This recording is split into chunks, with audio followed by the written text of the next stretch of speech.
10 Pinoy horror films of all time.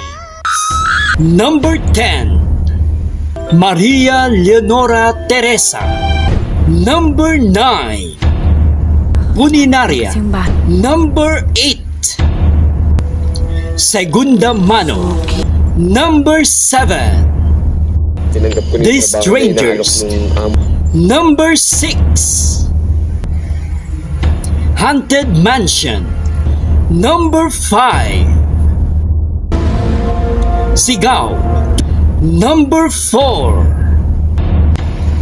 Seclusion.